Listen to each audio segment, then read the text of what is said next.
Yes, narcissists are typically very cheap, whether they're your boss, friend, someone you're in a romantic relationship with. They expect a lot from you while giving as little as possible.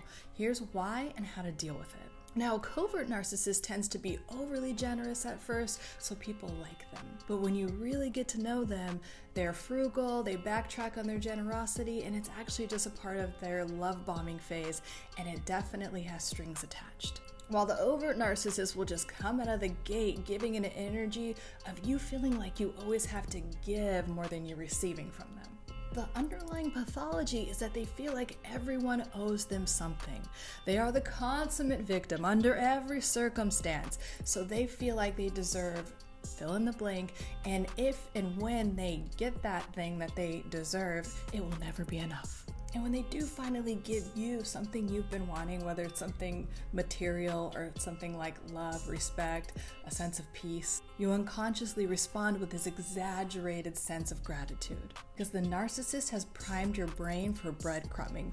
You've learned to make a feast out of these little crumbs that they just gave you. And it's setting up a cycle where you overly give to get a little bit more, to get a little bit more of those crumbs. So you ultimately end up feeling drained, used, and depleted by the narcissist. So how do you deal with this? The first thing is don't try to change them. Don't kick and scream and try to talk sense into them. Some of you know this. I dated a guy that was very, very wealthy, and if you forgot for a second, he would remind you. And he was the cheapest person I ever met. I literally watched him steal from Whole Foods. I was like, sir, pick a lane. You could either constantly talk about how rich you are or steal from Whole Foods. And the second thing to do is to set boundaries. This is actually easier in a professional setting. So what you say is, okay, well, I've been hired to do this amount of work and I will do this amount of work for this amount of pay. Anything else outside of that, I'm not available to do. Or anything else outside of that, I would require additional pay. Now, I know that can be scary because narcissists don't like boundaries, but you have to be willing to risk a little and get outside of your comfort zone so these people aren't always torturing you in order to truly escape this malignant behavior pattern. Because even if you just quit, you will attract another narcissistic boss until you learn how to set boundaries. The thing is, lower your expectations. You know the drill, you know how they're gonna be, so just let it go. Often when you let it go and really pull back, they're like, wait, what? And they'll move a little closer and give you what you want. But please remember, their cheapness is not connected to your worth or how valuable you are. Now, some inner work you can do are shadow work. Shadow work is understanding unconscious motivations and behaviors. Is to ask yourself and journal about what are the pain cycles I'm unconsciously addicted to. Yes, emotions are highly addictive, and most of us are unconsciously addicted to some type of emotional pattern, typically one that doesn't serve us, or typically one that brings us a lot of pain. Which leads to the next question: what part of you is comfortable with being the victim?